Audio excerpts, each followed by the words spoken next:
Welcome, everyone, to the second lecture this afternoon. It is a privilege and a pleasure for me to introduce my friend, Sir Colin Blakemore. And at the same time, it's a daunting enterprise to introduce someone with all of Colin's accomplishments. Colin got his educational beginnings in the UK, of course. He studied medicine at Cambridge, and then I think a distraction that really set the course for all of the rest of his professional life, did a PhD at Berkeley, and fell in love with science. He spent the next 40 years at either Cambridge or Oxford, has had innumerable positions of influence at those institutions, including being head of the Medical Research Council for a period of time. And I must say that that was a very challenging period of time, I think, when society was really trying to appreciate the work that scientists did, but at the same time throwing down obstacles from time to time. Colin's been recognized by many societies. In fact, he is a member of 13 academies. I could go on and on about the prizes that he's also been given because of all of his accomplishments. The thing I would add at the end, before turning the podium over to Colin, is that he's taken on a role that most scientists are very skeptical and fearful of, and that is to be something of a commentator between the world of science and society at large. I don't know, I'm sure he has war stories about those adventures, but they'll come another day. Today he's going to talk on a most provocative topic, the past, present, and future of the human brain. Colin.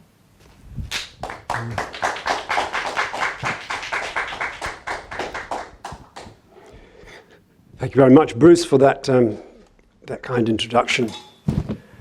Well, there'll be some people in the audience who would think, well, how can you talk for an hour about the past, the present, and the future of the human brain? Because the human brain is part of the body. Therefore, of course, it's constructed by genetic information. That's the dogma of biology. So how can you talk about it having a past, a present, and a future without the evolutionary process intervening? And we know that evolution is essentially at a standstill for human beings. We've frozen our own evolutionary adaptation. And what I hope to convince you of in this lecture is that something very different from conventional Darwinian evolution has happened and continues to happen, which make it necessary for us to speculate about how our brains compare with brains of the past, and what future brains might be that could be different from ours. Jared Diamond, provocative thinker, intellectual, public communicator, has just published a new book called Upheaval, which, as the headline of this piece in the New York Magazine suggests, is pretty skeptical and pessimistic about the future of humanity. And his basic argument is, of course, we're destroying the place, we're damaging our own home, that human beings as a species have been, in a way, far too successful in taking over the world, but in doing so we run out of resources, we overpopulate the planet, we create climate change, we fight each other and threaten to eradicate each other. We're just in a mess. But of course the corollary of that argument is that our only hope, if we're going to stay on the side of the 51%, comes from the very part of our organization which has caused the problems, and that is our brain. It's the behavior of human beings, depends on the brain, which has both generated the problems and offers possibly the potential to solve them, as we have solved problems in the past. Well, human beings are interesting as a species. Of course, biologists would say we're just another species. We like to think of ourselves at the top of some kind of tree of achievement in the evolutionary process, but of course every living species is the top of their tree. We just happen to be at the end of the present end of the chain of primate evolution from monkeys to apes to us. But we are in perhaps more, in one very important respect, really quite special biologically, and it's shown by this picture. Now, some would object to the way in which this is plotted. This is not an uncontroversial area. But the fact is that human beings have very big brains. What you can see in this graph here is a plot of recent time, 3 million years or more since the present day. And what's plotted on the ordinate is the estimated volume of the brain of different hominin species, from Australopithecus through to Homo erectus, the immediately predecessor of Homo sapiens. And you can see that there's a progressive and very considerable increase in average brain size, with what looks like quite a jump between the rest of the early hominins and the emergence of human beings, with the speciation event, the genetic changes which generated our species about, well, present estimates probably about 250,000 years ago. Well, we now know, of course, that this oversimplifies the picture in many ways, not least the fact that there were several species of human-like creatures around the world, at least 4 coexisting by present estimates about 200,000 years ago. But we are what we are. Homo sapiens is now the only human species, and one could argue the dominant species on the planet. You heard from the preceding talk by Bruce that the brain is an incredibly greedy organ, consuming 20% of the oxygen, 50% of the glucose, an enormous fraction of the energy resources of the body as a whole. And simply speaking, the evolutionary process is entirely dominated by the availability of energy. What matters to creatures in order for them to survive in this curious state that defies the second law of thermodynamics that we call life depends on energy. And we get our energy, animals get their energy from eating things, and any process that can minimize the use of energy is going to be selected for. And here are human beings generating, in this step, a big increment in the size of the organ which consumes such a large fraction of our energy. In other cases, you would imagine that kind of step would have been selected against dramatically, that species that were consuming excessive energy would be disadvantaged compared with more energy efficient organisms. But we survived. Why did we do that? Why did we defy the normal limits on energy consumption? Why weren't we forced back to a smaller brain size? And what's that big brain size all about? And what are its advantages that somehow outweigh the disadvantages of losing more energy? Well, before talking about current research, a little history. This gentleman here, Thomas Willis, who worked in Oxford, is a great hero of mine. In many ways, I think he's really the founder of the modern approach to neuroscience. He conceived of many of the principles of the organization of the brain, which were complete departures from thoughts that had dominated medical philosophy, if you like, for 1,500 years or more. He was the first person to compare the brains of different organisms. He was a neurologist, a physician. He trained in 2 years in medicine in Oxford during the Civil War. But he'd entered Oxford to study for the church, as almost everybody did at that stage, and got diverted by the fact that the war was raging around the city, and decided to change to medicine. And he became one of the most famous and renowned physicians in Europe. People used to flock to his small hospital in the center of Oxford, which still exists. It's now a Thai restaurant, by the way. I presume it wasn't at the time, but he became very famous because of his medical skills. And in fact, he was very clearly a great clinician, a great observer of symptoms. his diagnostic skills, and therefore his ability to classify disease was remarkable.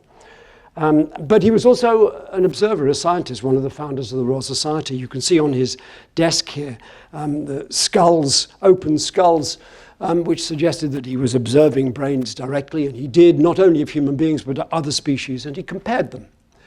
And he pointed out that the size of the human brain is very much larger than any other species he could observe. And he said that must have functional significance. And he also saw, as you'll see later, that the brain was folded. The surface of the cerebral hemispheres were folded to pack even more of the surface, the grey matter of the surface of the brain, into the restricted space of the skull.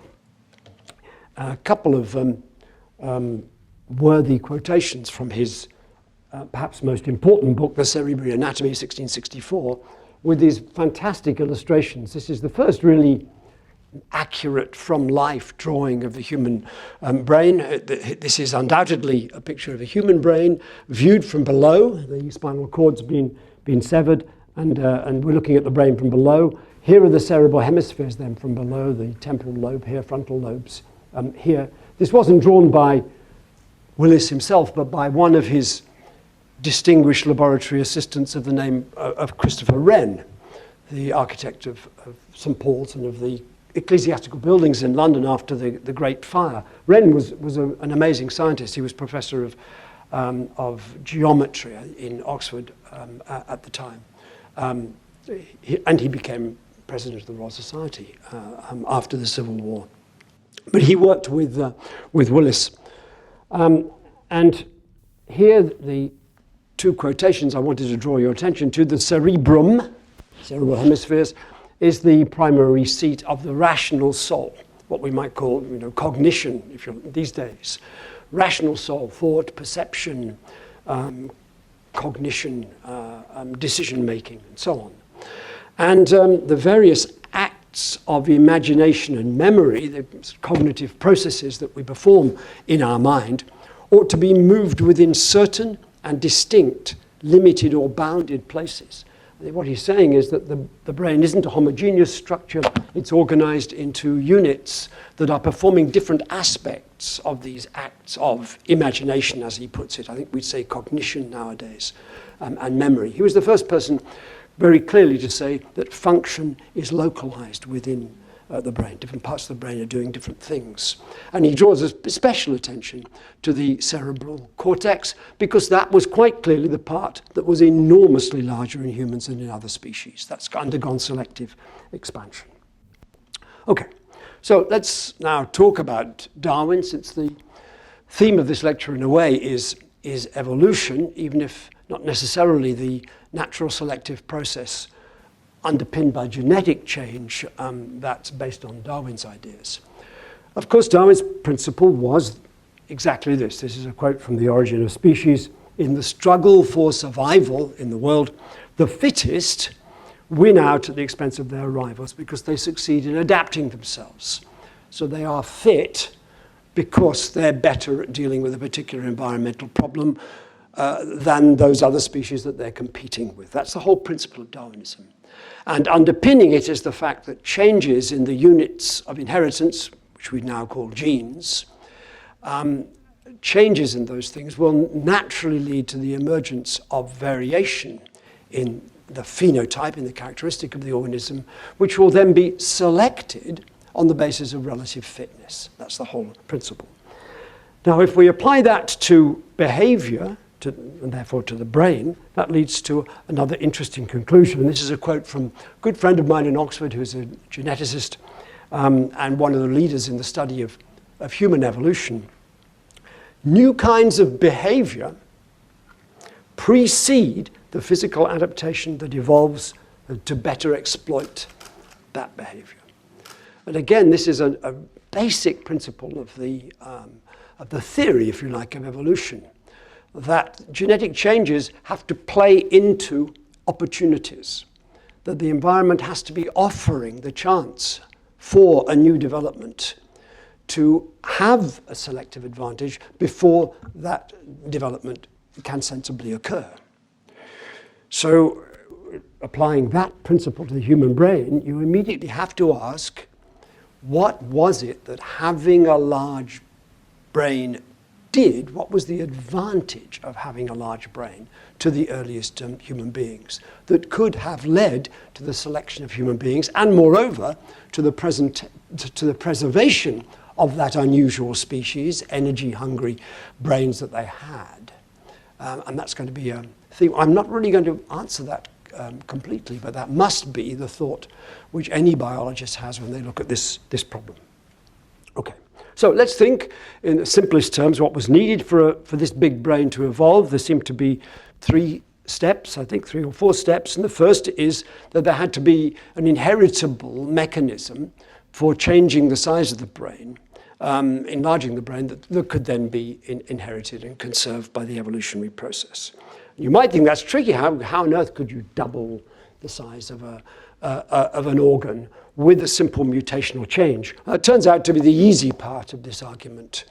And if you think about it, it's obviously easy because the size of any organ in the body is determined by one thing, by how many cells that are contributing to that organ are made and survive through the developmental process.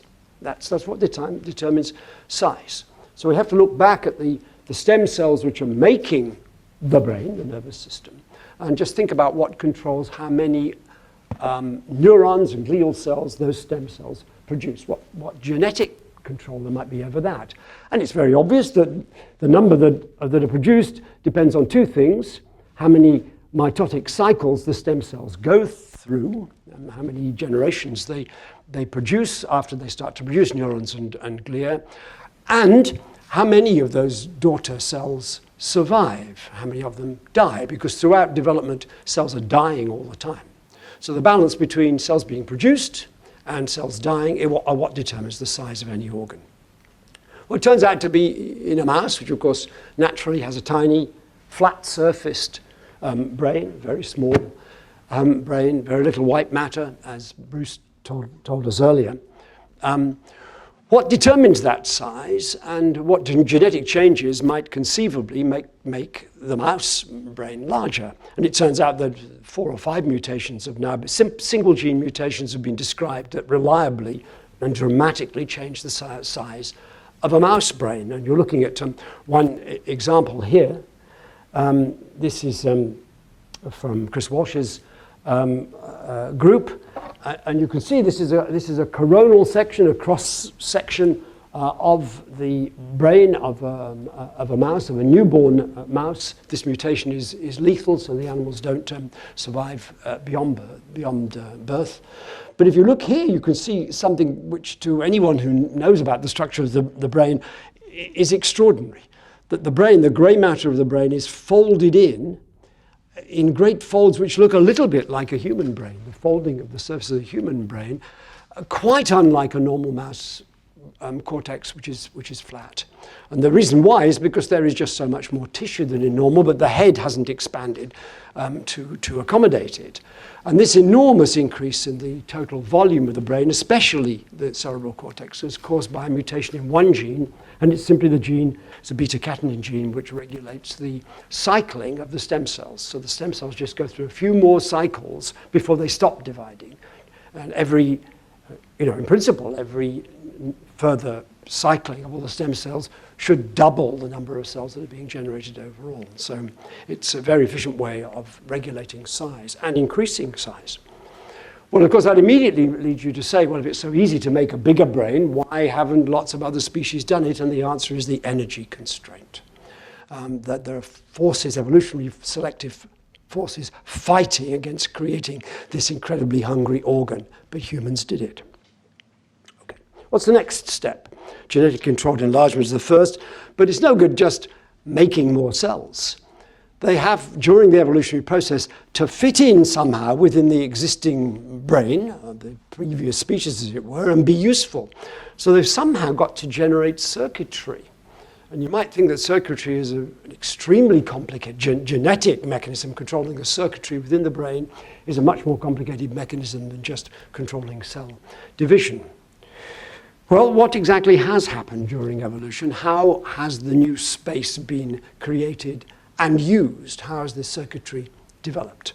This is very simple but I think compelling diagram that reconstructs the whole of mammalian evolution after marsupials down here into the earliest true placental mammals, the insectivores, represented now by existing species. You see each of these diagrams is an existing species that is probably pretty similar to the appropriate position on the evolutionary tree. So down here the hedgehog will be a pretty good representative of an early insectivore, going right up to human beings at the top here.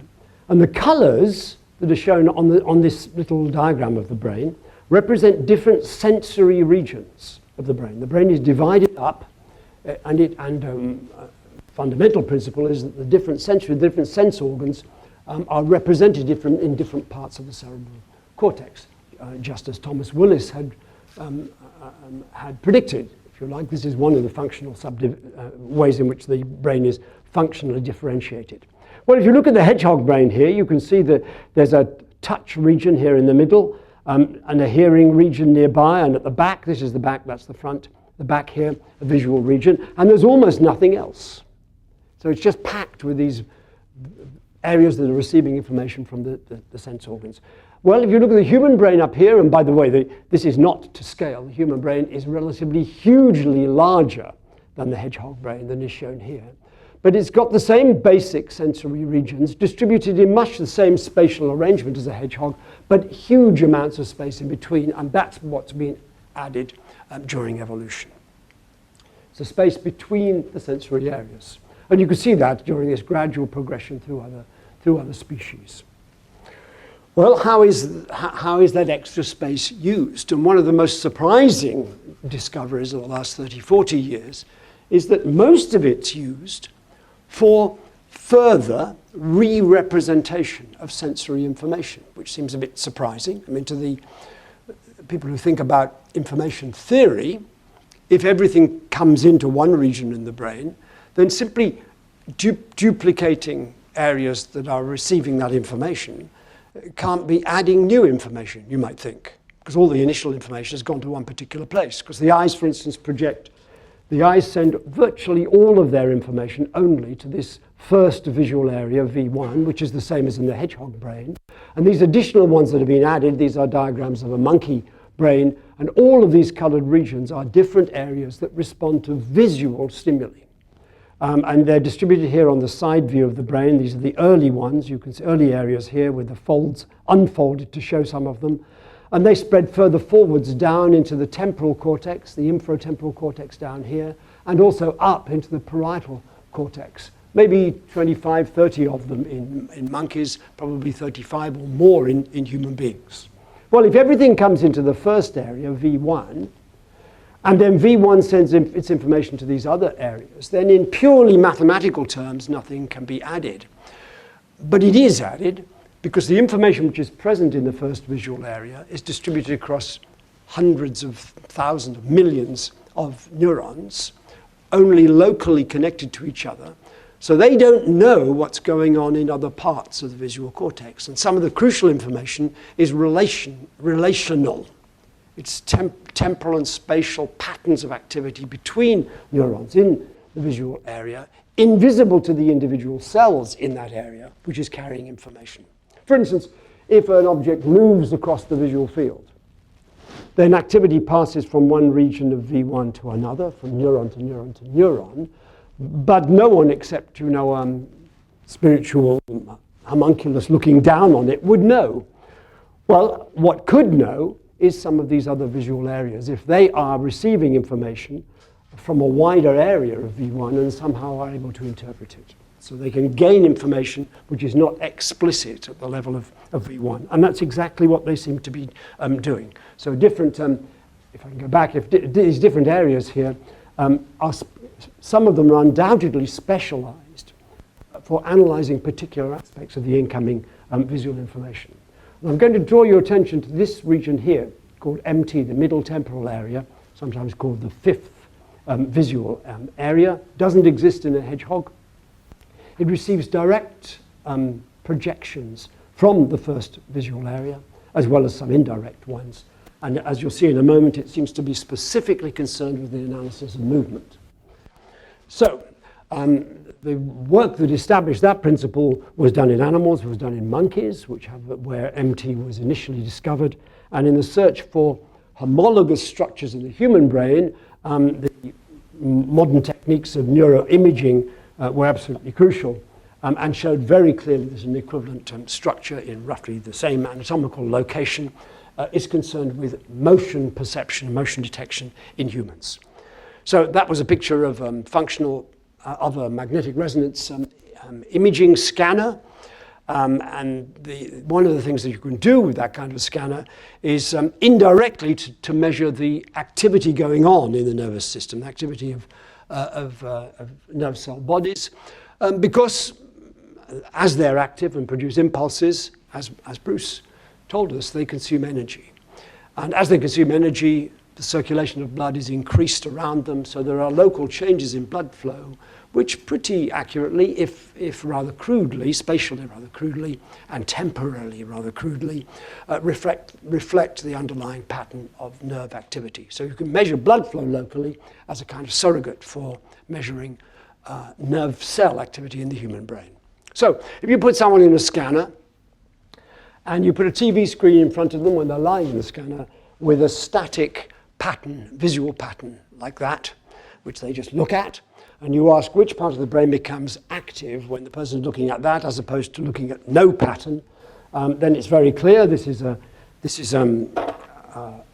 horizontal scan now from front to back. This is the back of the cerebral hemispheres. This is the front. And the red and orange show regions in which the blood flow increased. And you can see that the region which is activated by this static pattern of contrast is the first and the second visual areas which are present in the hedgehog.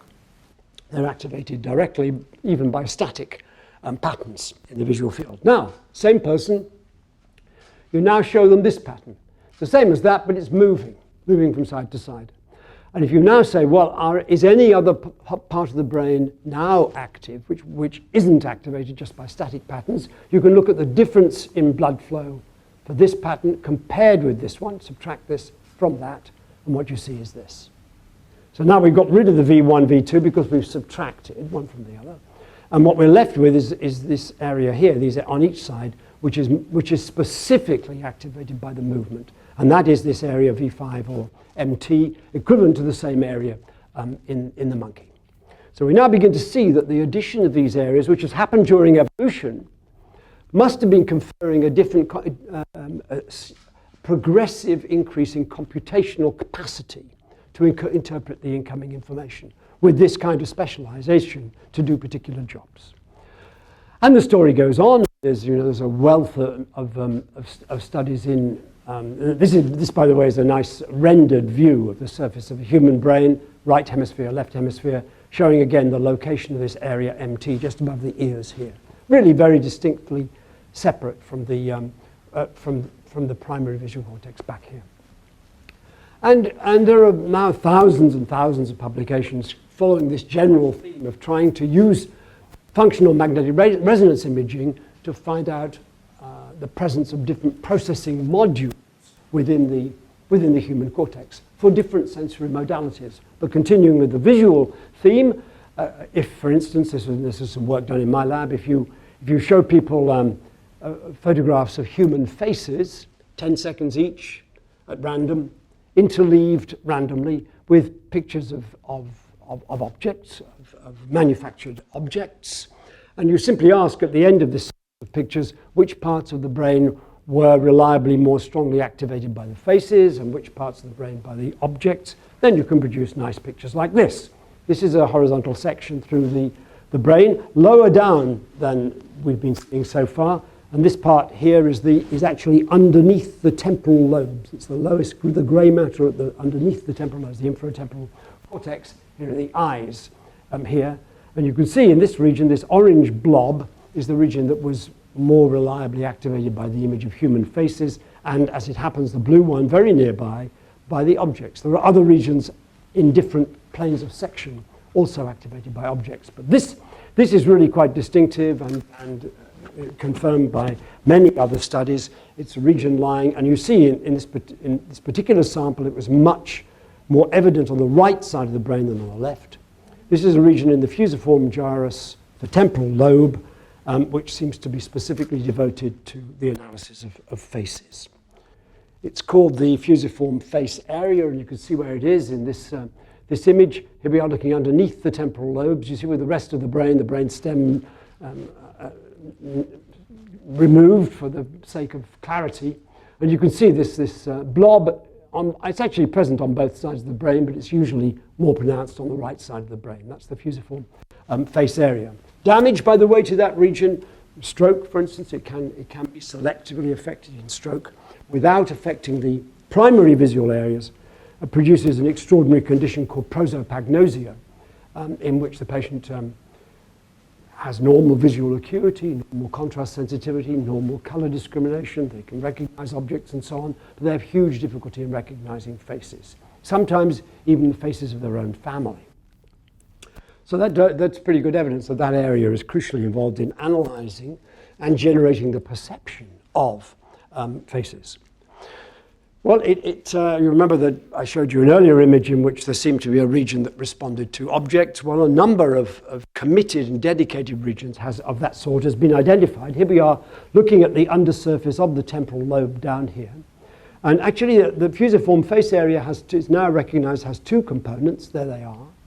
And there are other regions that respond more strongly, for instance, to viewing the bodies of human beings or other animals, actually, and other non-biological objects.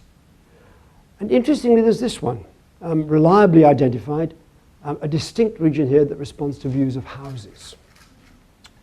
That's important. Just cling on to that thought, because all of the things so far that we've been talking about, recognizing movement, recognizing faces, recognizing bodies, you can imagine those things being built in by genetic mechanisms, conceivably being built in purely by genetic mechanisms. But we've only been building houses for a few thousand years.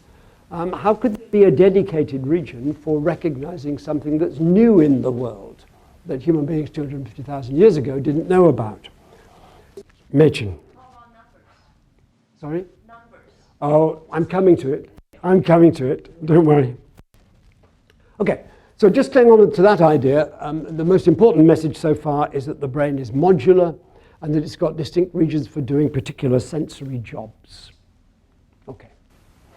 Next step then in this argument about what happened during evolution, what was needed apart from just reorganization, it was surely that there had to be a very strong selective advantage for those individuals who had larger brains in order for them to survive and to overcome all the resistance to being energetically more consumptive. And that's the big issue. Okay, well, what were the special advantages of big brains? Well, you know the kinds of things that are said. We're supposed to have, this ability to reflect on the past, to imagine the future, to plan our lives on a time scale different from that other species can imagine, and so on. Well, yes, but all of these sort of cardinal features of human cognition that have been set up as being distinctly and uniquely human, one after the other, have been shown to be present in other species in various forms. It's very, very difficult to identify any truly unique characteristic of human beings, except perhaps for spoken language, for grammatic language, but I'll come to that in a second. Well, there we are. We're supposed to have these exceptional abilities to reflect on the past, anticipate the future, but it doesn't always work that well. This is a picture, I'm sorry to say it was in London, the UK, that I plucked off the web. And here are these workmen who have done a beautiful job at installing these posts in the sidewalk here. And the reason that they've put them in is to stop people parking next to the building. But unfortunately, they've parked next to the building. So I'm not sure they had that much ability to anticipate the future. Another thing we're supposed to be really very good at, and it's terribly important, very much emphasized these days by the comparative, cognitive anthropologists, is the capacity of human beings to communicate, to plan, to cooperate and collaborate, to understand the minds of other human beings. And again, you have to say it's not always that successful. let's go back then to this really powerful point made by Stephen Oppenheimer in one of his books, What Makes Us Human, that new kinds of behavior must precede the physical adaptation that evolves to exploit that behavior. And this, as he says, is one of the principles of natural selection. So if you suggest that we somehow got a big brain and then later on discovered ways to use it, it just doesn't fit with how Darwinian evolution is supposed to work. However, this is an illustration from his own book, which is very telling, from exactly this book in which he quotes this. Because here he shows, and this is a logarithmic scale, so it looks very different from the one I showed you before, the increase in brain size amongst different hominin species over 2.5 million years or so. Here it is, with Homo sapiens up here. But then he puts this thing in, another curve, which is called technical cultural innovation, and that looks as though it's rising, exponentially over the last, few thousand years. And we all know what he's talking about. He's talking about things like shell fishing, long distance exchange, if you like, trade, particular tools being developed. And then later on, the age of metal, writing, musical notations, and of course then science and culture and everything causing this to shoot up. Well, I would point out that all of that's been happening in the last 5,000-10,000 years at most, and yet the crucial speciation changes that generated the human genome happened 250,000 years ago. So we were not doing these things at the point when we were supposed to be moving into the cognitive niche that a big brain would allow us to occupy. And in fact, all of the evidence, because we don't know much about the lives of early Stone Age human beings, but there's nothing in the record to suggest that their lives were significantly different from those of a present-day chimpanzee. So we have this massive brain, very costly in energetic terms, capable of doing all these amazing things, but we didn't do them at the time when you would think that they would be most useful in determining the survival of the species. That's the gap in the logic that I just want to explore briefly. Well, we're moving towards at least, I think, an explanation for that dissociation, if not an explanation for why the early human brain was not selected against. I can't explain why we're here, but I can explain why we're doing things much later than the genetic mechanisms appeared. This is a very nice study by Thompson and his colleagues. Slightly complicated, but let me explain. They looked at a large number of identical twins. And their basic question was, how similar are the brains of identical twins? Because they're genetically virtually identical. And they compared 3 groups of people, pairs of identical twins, pairs of fraternal twins, closely related but not genetically identical, and then pairs of completely unrelated individuals of roughly the same age and gender. Okay? And what they measured, this is not functional MRI, this is not blood flow. The colors here, what they measured was the relative thickness of the grey matter of the cortex at different points across the whole of the hemisphere. So we're looking at the whole of the brain here, whole of the left hemisphere, the whole of the right hemisphere, and they are the result of the averaging of large numbers of comparisons between pairs of people. The middle column was pairs of fraternal twins, the right one was pairs of identical twins, the left one was pairs of unrelated people. And they were simply comparing the similarity of grey matter. And the more similar the grey matter thickness was at a particular point between the pairs, the more red and orange the colour is. And the less similar they are, the more purple it is. And this has all been normalized back to the data for unrelated individuals. So the unrelated individuals are all exactly the same color because mathematically everything's just been corrected. They are the standard, as it were, and they're very variable, right? And this is the comparison of normal individuals. And then the fraternal twins are obviously much more similar because there's much more red and orange, and the identical twins even more so. That's nice. So the genes are determining to the point where the thickness of the grey matter in some parts of the brain is pretty much identical between pairs of twins. However, what I'd point out is that although there are obviously strong genetic constraints, even on something as basic as how thick your grey matter is, there are parts of identical twin cortices which are just as different between pairs of twins as between pairs of unrelated individuals. So, quite a lot of the cortex is doing its own thing, independent of the genetics, and independent actually of the fact that these, in general, identical twins grow up in the same environment as well. Okay, so we know immediately from this very elegant analysis that genes play a big part in determining the fundamental structural organization of our brain, but not everything. Something else is happening. There's some freedom in the process. And the freedom was, again, expressed wonderfully in antique English by Thomas Willis. This is an extraordinarily prescient view without any real evidence. Well, let me interpret it for you. These folds, and he's talking about the folds of the cerebral cortex. These folds, or rollings about, the surface is rolling about, right, are far more and greater in a man than any other living creature. Fine, we know that. To wit, that means because, for the various and manifold actions of the superior faculties. You need a big brain, lots of folds, to do all the amazing things we do. That's what he's saying. However, they are garnished with an uncertain, as it were, fortuitous series. They vary a bit from person to person. So the exact pattern and size of the folds, the gyri in the brain, is a little bit different from person to person. That, in order that the exercises of the animal, that means mind, from Latin anima, animal function, might be free and changeable. So he's saying that individual brains are just slightly different in appearance from each other.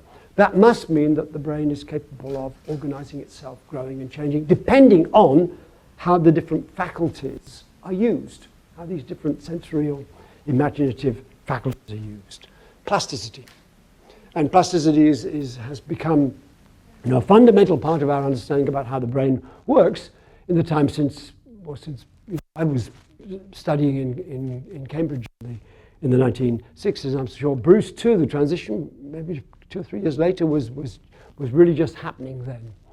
Now I was just thinking in planning this talk that a throwaway remark was, a half a century ago, but it is. A half a century ago, I published a paper with Graham Cooper in which we showed that the environment in which a kitten grew up, the visual environment in which a kitten was raised, these cats were raised in the dark with their mother and brought out and exposed in a large chamber for a few hours each day, determined the organization of the visual part, the visual cortex of the brain, V1, the first visual area. What we found when we recorded from animals that had been reared this way, with stripes of one orientation or the other as their principal visual input, was that the cells in their brain which respond to different angles of lines predominantly respond to the angle that they've seen when they were young. So the whole sort of processing capacity of the early part of the visual system becomes distorted and biased by the statistics of the visual input. And in hindsight, I think that was the first demonstration that the brain is being in some way programmed or changed by its own sensory input early in life. And you can see a reflection of that in this imaging study. This is not MRI, it's not functional MRI, but it also measures blood flow. This is measuring the intrinsic change in the pattern of deoxygenation of blood as oxygen is sucked out of blood locally. So we're looking at the surface of the cortex of an anesthetized cat here as it's looking at a screen where lines are being displayed moving at different orientations. And depending on the orientation of the lines, you can see groups of neurons whose activity is modulated, columns of active neurons, as the local blood is deoxygenated. So you can use this as a way of mapping the relative numbers of populations of cells that are coding different features of the visual world. And here we are. This is for a cat that's been reared in a horizontally striped environment, and these are the domains that respond to horizontal, and these are the smaller domains that respond to other orientations. So the area of the cortex devoted to different orientations is biased towards the orientation that the animal saw when it was young. Well, it turns out that that phenomenon happens only early in life, during a pretty precisely defined period early in life, a few weeks after birth. Human beings probably a year or so after birth. But it turns out that a different form of plasticity, and the molecular mechanisms are certainly different, takes over. Subsequent work shown that much, if not all, of the cerebral cortex is capable of being reorganized by the way in which it's used throughout life. Here's another nice example. You remember that I showed you the picture of the undersurface of the temporal lobe with modules that respond to faces and to bodies and to houses. It turns out that it is possible for individuals to generate within that sequence regions which correspond to their own very special visual expertise. So people who become infatuated with cars or with bicycles or with works of art or, I don't know, with wine labels or something, are undoubtedly changing their brains to assist them to identify those visual patterns. And here's a really lovely example. This is unpublished work, but a very nice example. Okay, this is a photograph of a bird. Look at it, and then look at that one. Pretty similar, I think, unless you have a very strong understanding of bird species, you think it could be the same species. If you look at them together, then you see that they are actually a bit different from each other. There's more white here, there's an orange band on the bill and so on. This is the little ringed plover, and that's the common ringed plover. There are individuals who immediately would see this at a glance, skilled ornithologists, amateur bird watchers who are infatuated by birds, spend all their time looking at it. It turns out they have different brains from other people. So this shows areas of the underneath of the temporal lobe, this region, visual areas where the face area is in here. And this shows regions which are more strongly activated by images of birds in ornithologists compared with normal non-ornithologists looking at exactly the same patterns. So you get this selective, strong activation of regions in the temporal cortex which correlate with the particular visual skill that the person has. They have built new dedicated computational units for recognizing birds. And the story goes on in each of the senses. I'll just show you a couple of examples. Response to piano tones in musicians compared with non-musicians. It turns out this is the spectrum, this is the sound spectrum, in this case a pure tone. This is the sound spectrum for the tone of a key on a piano. If you press a piano key, it has the particular dominant frequency that you hear principally, but it's got all these accompanying harmonics that give the piano its richness and the qualities that we recognize as a piano tone as opposed to just a physically pure thing coming out of an oscillator. Now it turns out that trained pianists are much better, even against a background of noise, for instance, at recognizing these complex musical tones as opposed to pure tones. And this is a study using not magnetic resonance imaging, but using another imaging technique called magnetoencephalography for recording, rapid recording of ongoing activity in the brain, rather like EEG recording, but you're looking at the magnetic component of activity. This is the auditory cortex of the brain. Here's the temporal lobe here, frontal lobe here. This is the primary auditory cortex of human beings. And the little arrows represent the magnitude of the response, of the MEG response, amongst musicians and non-musicians when they listen to a piano tone. So their auditory cortex has been tuned up to respond more strongly and more selectively to the tone of the instrument that they play. I suppose you could say that might be genetic. Perhaps some people have this natural organization which makes them better piano players, but I think that's unlikely. Here's, for instance, this is the age at which musical practice started, musical training started from as early as 3 years for some of the subjects, 12 going up to 12, and the difference in the magnitude of this extra response was greater for those who'd started early than those who learnt late. So it looks like something which is being programmed by the experience, and the earlier, the better. Here is technically a beautiful study. This is MRI, functional MRI, with a very high power scanner, 7 Tesla scanner from Oxford, allowing much finer grain analysis of activity. And what we're looking at here is this tiny region of brain in this strip here, which is devoted to the incoming sensory information from the skin and from the deep tissues, the somatic sensory cortex. And these different colored regions correspond to stimulation of the 4 digits of the hand. So you can see them separately organized in this tiny, tiny piece, a few millimeters long, on the somatic sensory cortex. These are lots of thousands and millions of neurons receiving information from each of the fingers. What they now did, the group Heidi Johansenberg in Oxford, was with volunteers use surgical glue to glue together the first 2 digits. So people walked around for a day with their fingers stuck together like that, which feels weird and obviously changes the pattern of stimulation and the way in which the fingers could be used. 24 hours later, they looked at each of it was a large sample, I think 18 subjects in this study, and all of them behaved in the same way. After these first 2 fingers had been glued together, they looked at the representation of the next finger.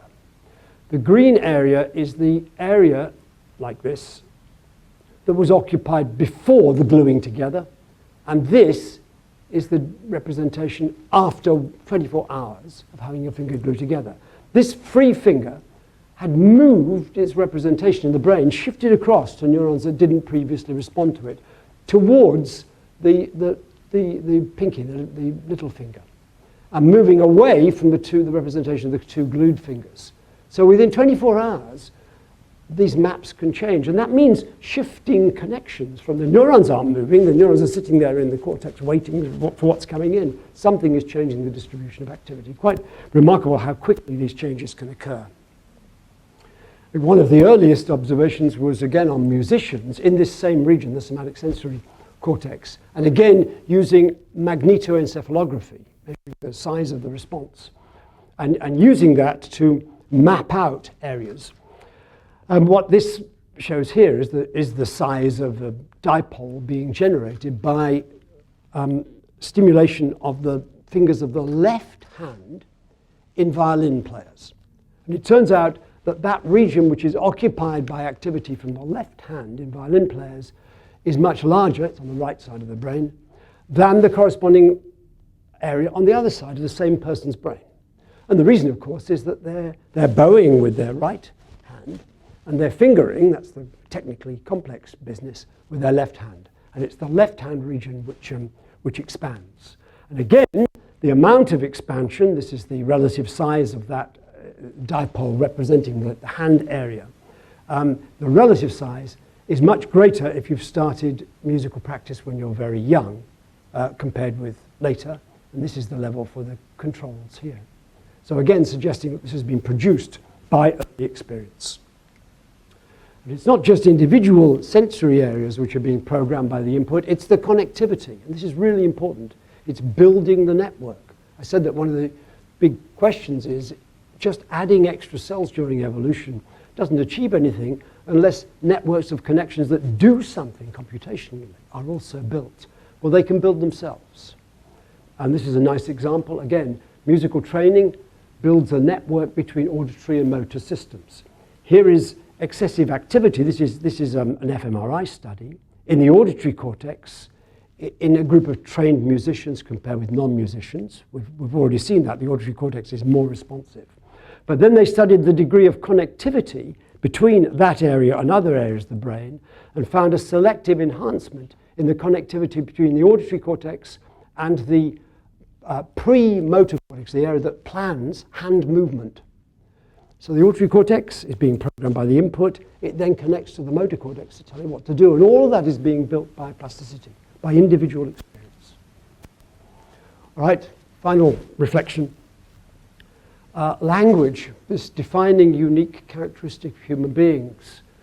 I know Chomsky, Lieberman, Pinker You know the dogma that it is an innate skill. It is what makes humans genetically determined, what makes humans special. All humans do it or are capable of doing it. There are genetic disorders of spoken language. There are particular parts of the brain devoted to it. It must be genetic. We know, for instance, that there's a region here at the top of the temporal lobe, temporo-occipital area, that's concerned with receiving incoming linguistic signals, decoding them, understanding incoming language, if you like. And then there's Broca's area in the region of the prefrontal, of the premotor area, the frontal lobe, involved in producing language and producing grammar. And between them, a great dense band of white matter, the arcuate fasciculus. So input comes into here, then goes to there, and the person speaks. Surely pre-programmed. Well, there's a very recent paper analyzing, using structural MRI techniques to analyze the size, the numbers of fibers, and the thickness of that connection between Wernicke's area and Broca's area, and showing very beautifully that the anatomical size of that white matter structure correlates with the complexity of the linguistic environment in which the child is growing up. Okay? So they measured independently the richness of the grammar and vocabulary being used in the home of these kids, and then correlated it with the size of the arcuate fasciculus, and there's a very strong correlation. Of course, you have to be careful what's cause and effect. It could be that people who genetically are producing richer language do so because they have a bigger arcuate fasciculus. But an alternative interpretation is certainly that the environment, the linguistic environment, is determining the structural organization of the auditory, of the language pathways. So a little caricature then of what might have happened during evolution. Here's the brain. We know that during evolution, the primary areas, here's the primary visual cortex, the back of the brain, the primary auditory areas here, and so on. We know that those pre-existed, they've been there since the beginning, and what's been added is everything in between. So this is an MRI experiment by Bedney and colleagues in which 3 different sorts of stimuli were presented to people when they were in the scanner. I know there are 4 different colors, but the yellow bit is actually a region of overlap between, it's not separate. There's a purple area and a green area, whatever this is, blue and green, and this purple area. 3 different stimuli being used. Well, what were they? Well, we know that the primary area back here responds to static visual patterns. But that wasn't one of the stimuli they're using. What they used that produced this activation was moving patterns. So this is MT, V5 MT. This is probably V2, which is also involved in motion analysis. But that region there responds selectively to simple linear translation of patterns. The green area, on the other hand, here, responds to something called biological motion. Motion, but in a coordinated way, and there should be a movie, but there isn't. It is motion which can occur only at the articulating joints of a living creature. And if you imagine dots arranged on a screen representing the wrist and the elbow and shoulders moving around, computer generated, it looks immediately like a person walking, even just a few dots moving. It turns out that we recognize it immediately as being animate, and there's a distinct region for doing that recognition, which is separate from the analysis of just linear motion. Okay. The really, really interesting question is, what was the stimulus presented to these subjects sitting in the scanner that activated the next region along? And you can imagine it really being the next region in an evolutionary progression, the addition of new neurons. What was that used for that might somehow have completed this stream of processing of information about movement? And the answer is verbs. Spoken verbs or written verbs presented to the person in the scanner activated that region. Action verbs. So, maybe it's not too much of a fairy story to think about the tissue which is being added during evolution being occupied and adapted and used for simple computational functions relating to the initial sensory input, and eventually ending up in the domain of symbolic representation, of semantic representation, which then underpins the emergence of language. So I'll stop there. It's called The Future of the Brain, and I just saw the exponential function. There is nothing to suggest that the capacity of human beings to develop cognitively, and that must mean by changing their brains. There's nothing to suggest that process has stopped. It depends on what our diet is, what our cognitive diet is. Very good evidence that the brains of kids who play computer games a lot has been physically changed, different from those that don't. That using the internet, doing mathematics, high-level mathematics, the brain, there are differences within the representation of the brain for that. I've absolutely no doubt there are bits in all of our brains for using our phones. So in a sense, we have the chance to choose how we would like to use the space in our brains and the capacity of our brains to program themselves to do new things. I mean, perhaps thinking of Jared Diamond's warning, one of the first things we need to do is to teach our brains to deal with the problems that we've generated in the world. Thank you.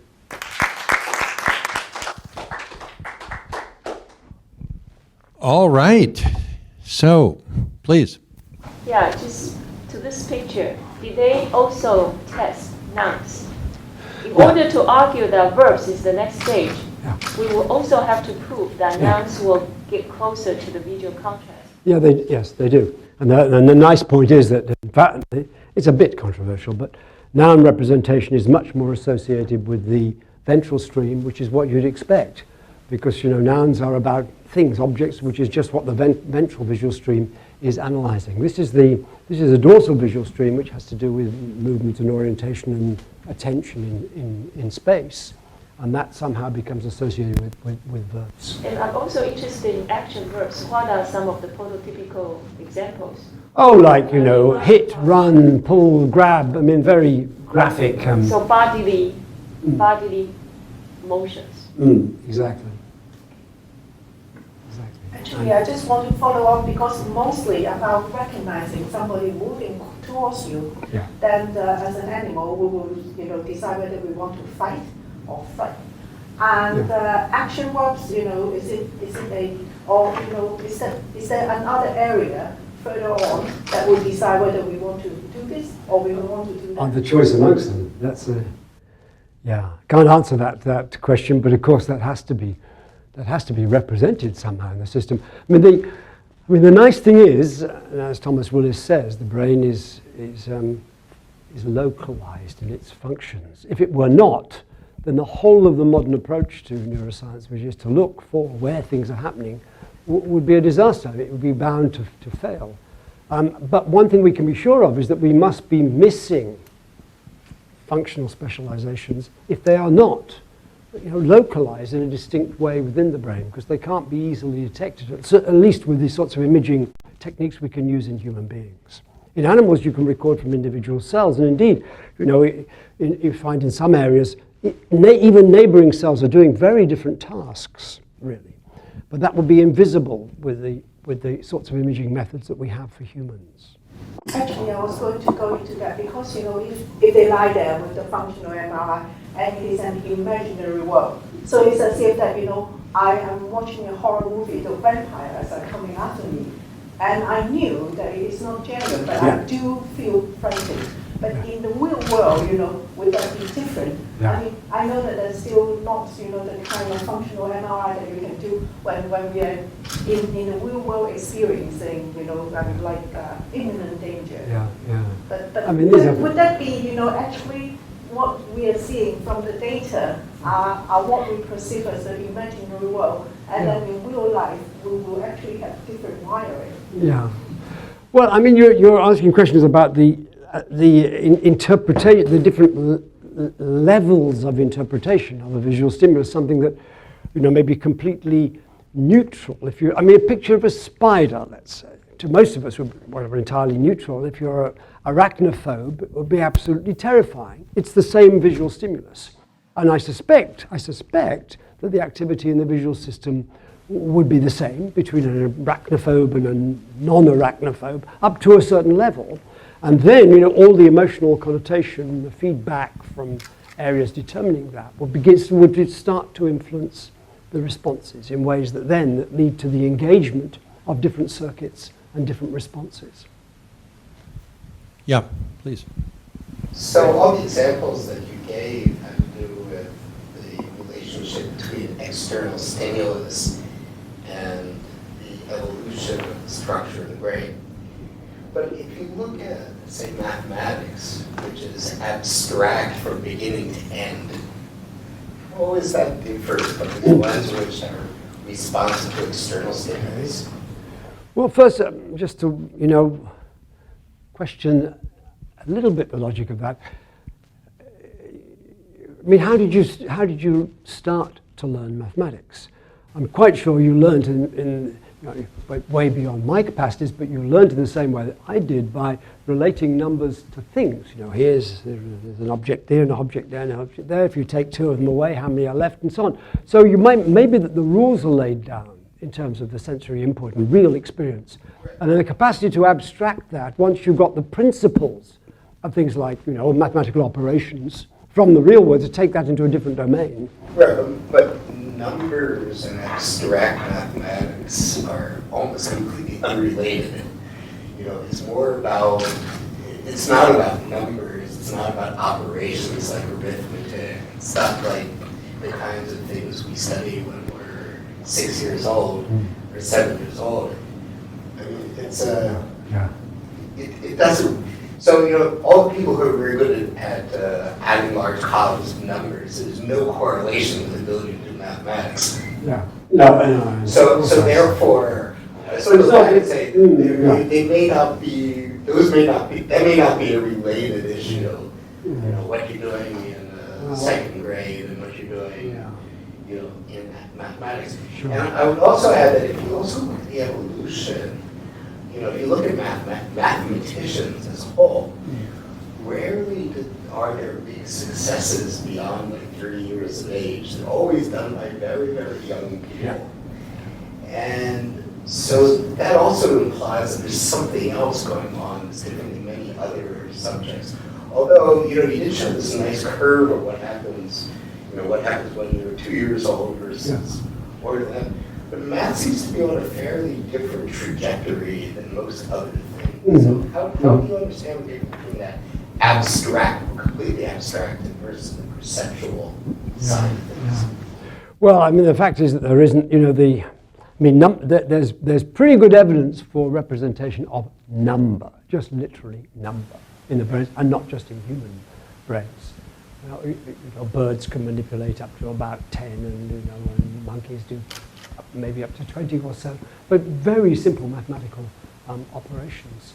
And when you start to get up to even algebra, then they're not distinct representations in the brain. It seems to be a distributed process that calls on all sorts of other embedded skills, some of them undoubtedly sensory, but others much more abstract. So there's not a representation of change in the structure of the brain. For example, people capable of doing advanced mathematics compared to, say, somebody who's an expert violinist. Certainly not in such a precisely localized way. If you put, good mathematicians and not good mathematicians into the scanner and just to do a comparison between brain activity or brain thickness, or of course you can pull out differences, but they tend to be scattered all over the brain rather than discrete. There isn't a high-level mathematics module that you can point to, like an ornithology module or a face module or whatever. But is it possible that you're not stimulating them in the right way to see it? What I would mean, be this the is right tricky. way? I can't stimulate your capacity to speak some very obscure, language that's on the list of a language that's about to become completely obsolete and to disappear, because I can't speak that language. So I won't know, and it's very unlikely that I'd be able to test anybody All to right. know if they have a specialization related to that. Okay. So we need, what you're saying is we need to recruit good mathematicians to come into this area of neuroscience and to design experiments that might be capable of dissecting those skills. And even that, they may not even know quite What what they're to doing. do. Right. Right. Yes, exactly. I mean, there is one study that I know of, which, but it was just a group of so-called mathematically gifted teenagers, you know, and heaven knows what the range of tests or skills were. But it turns out that those kids are very significantly better at visuospatial tasks than non-mathematically gifted, which is surprising in a way because it's not a clear relationship. But the particular test is the mental rotation. You know, this nice test. Let me show you the picture. You'll love it. If I can find it quickly. I've got extra slides here. You see, look, mathematics. Is this it? Yeah, there we are. So this task. You see this? It's a picture of a three-dimensional object. Which one of these corresponds to it? Is the same? It's rotated, you see. Yes, I'm asking. Okay, so does everyone else get that? So it turns out that these mathematically gifted teenagers who are presumably mathematically gifted in calculus and all kinds of, were able to do this task much better than non-mathematically gifted. So now you can use this to see if there are any areas of the brain which are differently activated in those kids by this kind of stimulus compared with non-mathematically gifted. And there are. And they're partly visual, partly motor, partly frontal, actually largely frontal. But who's to know what that really means? So it's different localized and delocalized as to do with the necessity of external stimulus. Well, in a way, it probably does, because if everything's being driven by an external stimulus, then it just comes in through a sense organ. That's what you've got to do it. And just by developmental principles, that tends to get connected to a particular bit of the brain. Then everything goes on from that. So, of course, if you're using sensory input to analyze things, it's bound to be localized at an early stage. But get to... Yeah. Yeah. But interestingly, even though you're quite right, it's a visual test, the results show very clearly that in mathematicians, it engages a network that involves the frontal cortex, which isn't visual primarily. It's to do with, you know, logic and planning and putting things together, making high-level decisions and so on. So that's sort of indicative. So, Colin, there's obviously a lot of different things that we could talk about on the basis of your conversation with us this afternoon. Just something terribly practical. Do you think that, so there's now a concept of motor learning that takes place not at the level of cortex. Cortex is almost incidental to this. It happens at the level of white matter tracts, and it's actually engaged more by oligodendrocytes. Their conversion from, a non-myelinating state to a myelinating state. So I'm just curious, when you see these specialized areas, it struck me that you were almost always giving us data from cortex. You're looking at either magnetoencephalograms readout from the cortex or a metabolic readout from the cortex. But maybe that's not as interesting as you might think at first, that the interesting stuff is going on way deeper. You know, it's of course you're right. And it's not just the kind of ignorance or naivety of cognitive neuroscientists that makes them concentrate on the grey matter. It's because the grey matter does stuff that you can measure, like EEGs and MEGs and MRI. And white matter kind of sits there. I mean, it does important things, but it's hard to measure. Now, there are techniques, DTI and so on, tractography. And there's genetic things you can do. You can affect things just there to see whether or not some of these changes are prevented by that strategy. Bill Richardson. People are getting much more interested in connectivity. The whole connectome analysis, which is the buzzword in neuroscience these days, this massive global project to try to sort out the connectivity of the nervous system. And that, of course, means white matter, what connects to what. That's a really central theme now, but we're still stuck against the fact that the techniques that are available for analysing the white matter connectivity are so much less precise than those for finding out what's going on within the grey matter. Imprecise as even those are. I mean, MRIs, not the great. You ask a physicist or an engineer, what they think of a technique that can analyse on the scale of seconds and millimetres to understand a structure which is working on the scale of milliseconds and microns. It's not good, and that's what MRI is. Well, it's even worse for white matter. So we need new techniques. So I did hint at it when I showed you the beautiful results on the organisation of the arcuate fasciculus, the way it responds. It seems to be correlated with the linguistic complexity of the environment the child's growing up in. That starts to raise the possibility that white matter itself is plastic. And that's just been a no-no until very recently. The idea that you could make and build major new white matter tracts as a result of incoming or internal activity. Yeah, I mean, but Bill Richardson's, I know you know that work, that just makes it unequivocal. Yeah. There's real motor learning, real learning going on at the level of the white matter, completely independent of cortex. Yeah. I think this has been a real feast of an afternoon, for me anyway, and I want to thank everyone for coming and braving the risk of having someone breathe in your direction. Congratulations, and thank you for a wonderful lecture, Colin. Thank you. Thank you very much. For you. Oh, thank you. Yours That's probably as much as that's wonderful. yours. Oh no, Bruce got the diamond. I just got a lump of glass. Okay.